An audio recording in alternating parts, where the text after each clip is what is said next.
अस्सलाम वालेकुम नाज़रीन, डॉक्टर दानिश रियल फोकस के साथ हाजिर है। इस वक्त बहुत ज़्यादा जो इस वक्त डिस्कशन में शामिल है वो ये है कि इमरान ख़ान साहब बनी गाला नहीं आ रहे, वो पेशावर बैठ गए हैं और वहीं से प्रेस कॉन्फ्रेंस कर रहे हैं और वहीं से वो जलसे जुलूस में जा रहे हैं। ख़ास तौर पे वो KPK के सूबे में जलसे जुलूस कर रहे हैं और ये भी उन्होंने कहा है कि जी वो एक पिटीशन दे रहे हैं अगली लॉन्ग मार्च के लिए, अदालत से वो रुजू कर रहे हैं कि उनके लॉन्ग मार्च को तहफ़्फ़ुज़ फराहम किया जाए। और मैं पहले ही कह चुका हूँ कि सियासी जमातों का, इवन इमरान ख़ान की सियासी जमात PTI, उसका भी आइनी और क़ानूनी हक़ है कि वो लॉन्ग मार्च करे, जलसे जुलूस करे पुरअमन। लेकिन अगर वो जलसे और जुलूस पुरअमन नहीं हैं तो यकीनन फिर ज़ाहिर है कि हुकूमत का आइनी और क़ानूनी इख्तियार है कि वो अमन व अमान और लोगों के मालो असबाब और मुल्क के असबाब, यानी जो मुल्क के असासे हैं, उनकी हिफाजत के लिए और अमन व अमान के लिए कानूनी रोल अदा करे जहाँ तक भी वो जा सकती है। अदालत का ये इख्तियार नहीं है कि वो लोगों को जलसे और जुलूस की इजाज़त दे, कहीं कानून और आइन में नहीं लिखा है। अदालत के पास अगर पिटीशन जाए और वो पिटीशन में वो जलसे और जुलूस करने की इजाज़त मांग रहे हों और वो पुरअमन रहने की है, तो अदालत का काम ये है कि वो आइन में उनको ये इख्तियार है तो वो हुकूमत की तरफ रुजू कर दें। यकीनन हुकूमत का काम है, या फिर उनसे कमेंट्स लें हुकूमत से कि इनको क्यों नहीं करने दिए जा रहा है। तो ये तो एक तरफ है। अब सवाल ये पैदा होता है कि पिछले जुलूस लॉन्ग मार्च में जिस तरह तोड़ फोड़ हुई, जिस तरह आपके वहाँ पर जलाओ घिराव हुआ और जिस तरीके से वहाँ पर दुकानें लूटी गईं और जिस तरीके से गोलियाँ चली, जिस तरह से असलों का नुमाइश हुआ, तो ये एक पुरतशद्दुद लॉन्ग मार्च था। लेकिन हुकूमत इस मामले में खामोश इसलिए हो गई कि सुप्रीम कोर्ट ने उनको इजाज़त दे दी। सुप्रीम कोर्ट ने इंतज़ामिया को रोक दिया, सुप्रीम कोर्ट ने गिरफ्तारी से रोक दिया, सुप्रीम कोर्ट ने रुकावटों से रोक दिया, सुप्रीम कोर्ट ने पुलिस को एक्शन करने से रोक दिया, सुप्रीम कोर्ट ने जितने भी लोग दहशतगर्दी के मुकदमात में या जिस तरह भी गिरफ़्तार हुए उनको रिलीज़ करने का हुक्म दिया। चुनांचे इंतज़ामिया मफलूज हो गई और फिर दुनिया ने देखा कि PTI के चंद हज़ार लोग जो कि लॉन्ग मार्च के ज़रिए D चौक पे आए, उन्होंने क्या किया। और फिर जो रिमार्क्स आया सुप्रीम कोर्ट के जज का कि इमरान ख़ान को शायद पता नहीं था चला हो, या ये जो ग्रीन बेल्ट जली है इसलिए जलाई गई कि आंसू गैस थे, और ये कि इस तरह का जो हजूम होता है जब लीडर नहीं होता है तो वो चार्ज हजूम होता है, वो कुछ भी कर देता है, और लीडर यहाँ मौजूद नहीं था, चार्ज। तो ये जो स्टेटमेंट थी ये पूरी दुनिया में किसी भी अदालत में इस तरह की स्टेटमेंट नहीं थी, और दुनिया इस किस्म की स्टेटमेंट पे चाहे वो लीगल मैटर को समझता हो या नहीं समझता हो, उसने उंगली दांत में दबा दी। और पाकिस्तान में आप बोल नहीं सकते क्योंकि फ़ौरन तौहीन अदालत हो जाएगी, वरना तो इस पे तो बहुत कुछ बोला जा सकता है और फैसले पे बोलने का इख्तियार भी है, लोगों ने बोला भी है, हमने भी बताया आपको। तो एक दफ़ा फिर इमरान ख़ान साहब उसी अदालत की तरफ गए, हालांकि अदालत से अब रिक्वेस्ट की गई है कि इमरान ख़ान साहब के हवाले से आपके ऊपर ये इल्ज़ाम है कि आप जानिबदारी का मुज़ाहरा कर रहे हैं, आप इमरान ख़ान को सपोर्ट कर रहे हैं, और एक बहुत बड़े वज़ीर-ए-आज़म के वकील ने भी ये नुक्ता उठा दिया। तो चुनांचे इमरान ख़ान की जो भी पिटीशन आए उसको कोई और 15 जजेज़ में से सिर्फ 5 तो नहीं है ना जो हम सारे मुकदमात इमरान ख़ान के देखें, और भी जजेज़ हैं उनके हवाले कर दें, वो देखें, इंसाफ करें वो भी। तो एक तो ये है कि जी ये भी एक NRO है। इमरान ख़ान ने 4 जगहों से NRO मांगा, 3 जगह से उनको एब्सोल्युटली नोट करके रिजेक्ट कर दिया गया। नंबर 1 पहला कहाँ? पहला उनका NRO है जो बाइडन से, जब उन्होंने ट्रंप को सपोर्ट किया और अपनी सफारत खाने को ट्रंप की इलेक्शन में, जो पाकिस्तान की तारीख़ में आज तक पाकिस्तानी सफारत खाना इस्तेमाल नहीं हुआ किसी भी सदर के इलेक्शंस के लिए, लेकिन ट्रंप के इलेक्शंस के लिए इमरान ख़ान ने अपनी पूरी सफारत खाने को इस्तेमाल किया। ज़ाहिर है ये न्यूज़ ट्रम्प के पास भी है, उन तमाम लोगों के पास भी है जो अमेरिका स्टेट डिपार्टमेंट के लोग हैं, एजेंसी हैं, CIA, सबको पता है। तो ज़ाहिर रिएक्शन तो आना ही था।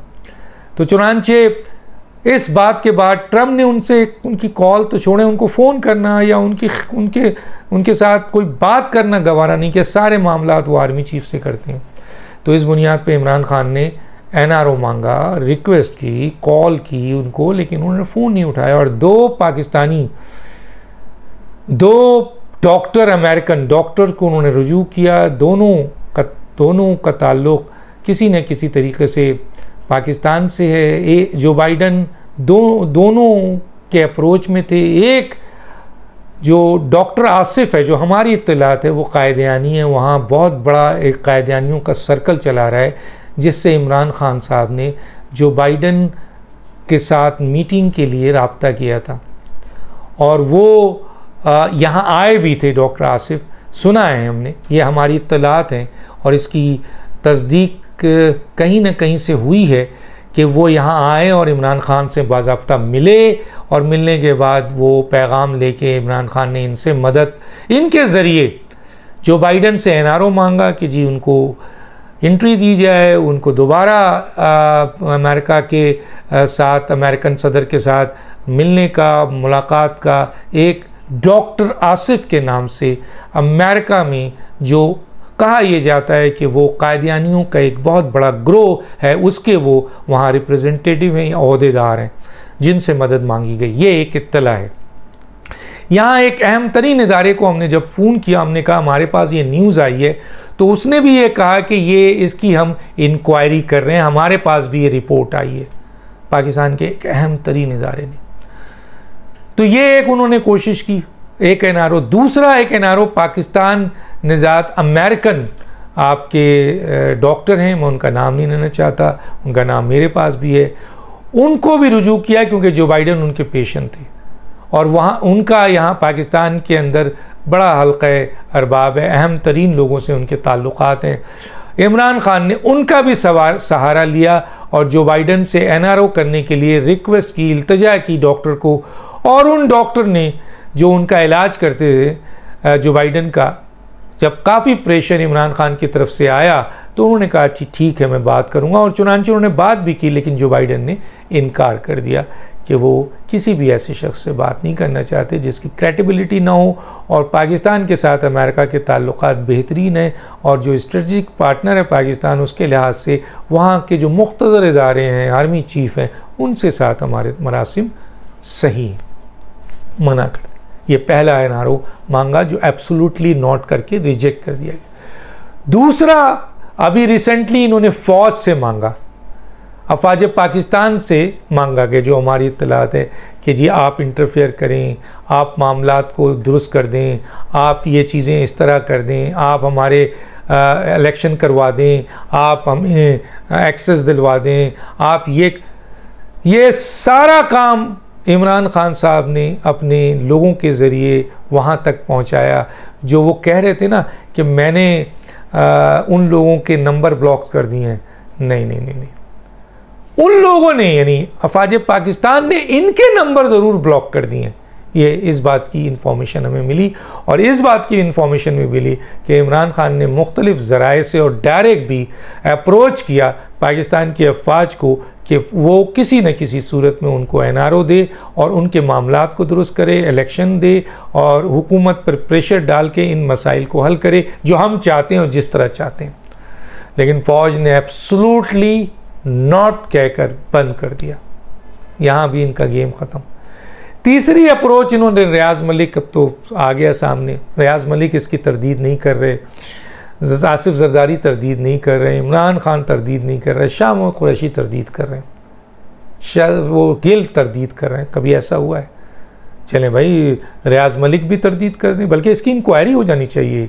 मैं तो हुकूमत से कहता हूँ इसकी एक इंक्वायरी कर दें कि आया ये जो आवाज़ है ये सही है, और ये वाकई रियाज़ मलिक की आवाज़ है, और ये आपके इमरान खान ने इस तरह रियाज़ मलिक से, आसिफ जरदारी से गिड़गिड़ा कर रिक्वेस्ट की कि बार बार फ़ोन किया कि उनकी हुकूमत को बचाया जाए, उनके इक़्तिदार को बचाया जाए, उनका पीपल्स पार्टी साथ दे, और उन्होंने आसिफ जरदारी से NRO मांगा। तो इस ऑडियो में तो यही कुछ है। और अगर ये वाकई दोनों की आवाज़ है तो फिर तो बात सामने आ गई। और अगर फ़र्ज़ कीजिए इनकी आवाज़ नहीं है तो जाहिर है ये एक झूठा सिलसिला है। लेकिन आज तक इन दोनों ने तरदीद नहीं की। और शाह महमूद कुरैशी ने कहा है कि हमें ज़रूरत ही नहीं है कि इसकी इंक्वायरी हो।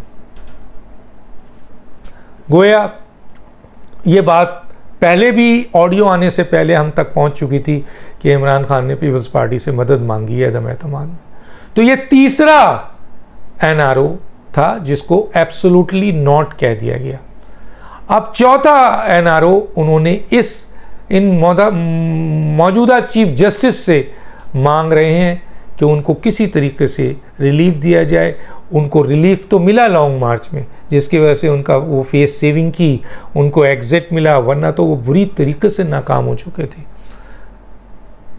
सिर्फ सुप्रीम कोर्ट के इंतज़ामी मामलात में इंटरफेयर करने की बुनियाद पे जो भी इस्लामाबाद में जला वला वो हुआ अपनी जगह, लेकिन पीटीआई को एग्जिट मिल गया। अब पीटीआई इसका फ़ायदा उठा के चौथा एनआरओ एक दफ़ा फिर सुप्रीम कोर्ट से मांग रही है। आपको याद होगा कि पहले भी इन्होंने सुप्रीम कोर्ट से रिलीफ लिया था, पनामा केस और ये सारा गेम हुआ। अब भी आखिरी उम्मीद इनकी सुप्रीम कोर्ट है। लेकिन इस वक्त वो 2014 है, आज 2022 है। आज मीडिया बहुत आगे है, आज हर चीज़ ओपन है, आज हर चीज़ बताई जा रही है, सारे ताल्लुकात निकाले जा रहे हैं, इंसाफ के मंदर की हक़ाइक़ सामने बयान की जा रही है। कोई भी आगे बढ़कर गैर कानूनी गैर आइनी काम कर रहा है उसको आवाम देख रही है।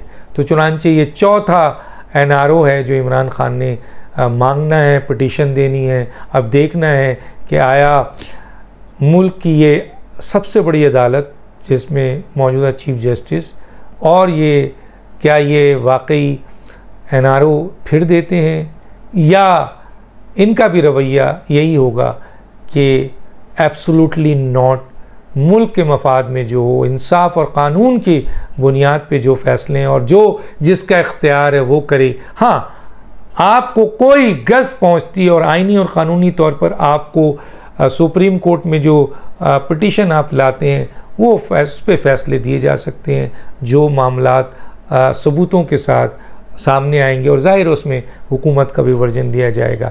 लेकिन इसके अलावा कोई रेमेडी, कोई सपोर्ट, किसी भी किस्म की कोई चीज़ आई तो वो एक एनआरओ की शक्ल ना बन जाए, ये बहुत बड़ा सवाल है। पूरी कौम देख रही है। 3 एब्सोल्युटली नॉट इमरान खान को मिल गए। और देखिए, तकब्बुर, घमंड, अकड़ इंसान को कहाँ लाकर गिराता है।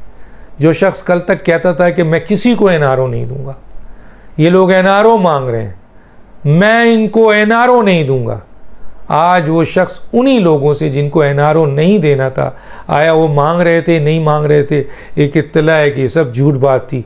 तो इमरान खान आज उन्हीं लोगों से एनआरओ मांग रहे हैं। वही शख्स जो अकड़, घुमंड, तकब्बुर में इतनी बड़ी बड़ी बातें कर रहा था, आज गिड़गिड़ा रहा है कि मुझे एनआरओ दिया जाए। ये कुदरत की पकड़ है, ये अल्लाह की पकड़। तो दानिश को इजाज़त दीजिए। अल्लाह हाफ़िज़।